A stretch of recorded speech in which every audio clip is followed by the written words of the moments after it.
I'm Germy G, also known as B-Boy Germy. I work with brands to create social media content in the form of videos or photos. They will either ask me to promote to my audience so that people can see it and then they'll buy the product, or they'll just ask me to create the videos for them to run on their own social media. Which nowadays they call UGC content, but creating advertisements for brands. But How did you started with that? It started about 6 years ago when I had moved back from Wisconsin to Houston. I had gotten into the local studio modeling scene in Houston, where I was going to photo studios and photographers were like taking pictures of me and I was practicing posing, but I wasn't really trained in modeling, right? So when you do a photo shoot, they just ask you to keep changing poses, right? They're like, oh, next. So I ran out of poses really quickly because I wasn't a trained model, but I had been dancing since like 2009. So I was like, I don't know how to do model poses, but I'm just gonna start breakdancing. That's what I know how to do. So then I did like an air share, and then the photographer was like, whoa, like what was that? Do that again. And then I did it, and then soon enough, all the photographers in the room came from the studio from like the other models, just like all went around me, all like taking pictures. And then I just kept doing like different dance moves, and I saw that real life interaction and engagement. So I started posting it on Instagram. And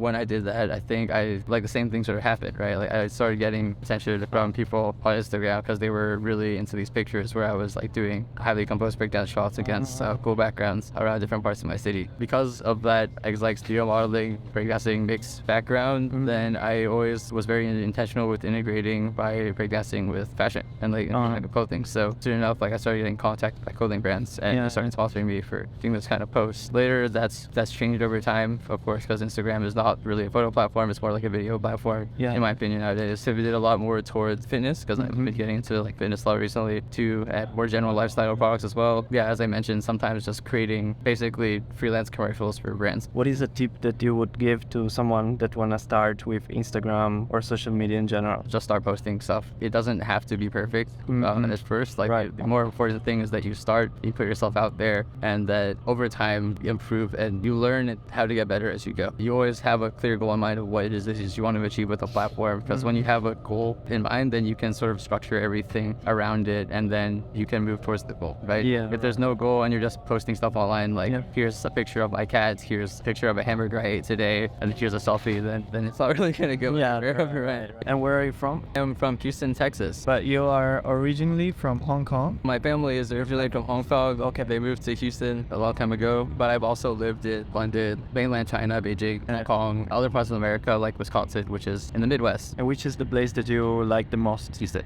Houston? Oh, really? What are the differences in lifestyle between Hong Kong and Houston, Texas? So I've spent most of my life living in Houston. I've only lived in Hong Kong for a short period of time, but it's much more convenient to get around in Hong Kong and a lot of other East Asian countries that I've traveled to or been in, because there is a public mass transport system, right? Whereas in Houston, there's not really a public transit system like that. We have maybe one train just around one part of the city, the downtown area, but everybody owns their own car and drives around. Even like maybe taxi or Uber, like it happens, but it's less common. In Houston, there's a lot more space. With Hong Kong, there's a very concentrated, high population in a smaller area. So when you walk on the street, then it's very shoulder to shoulder. Houston, again, nobody really walks because everybody drives the car. On the flip side too, housing costs is a lot higher in Hong Kong and also like Asia in general. Basically what you would pay in like Hong Kong for a very small apartment, if you pay that in Houston, it would be like a big house. Is it the general cost of living in Hong Kong also higher? I think the general cost of living besides housing in Asia tends to be a lot cheaper than in America, but then housing is just the really big one. And do you prefer the local food in Hong Kong or the food you eat in USA? I'm kind of lucky because Houston is actually the fourth most diverse city in America. So we have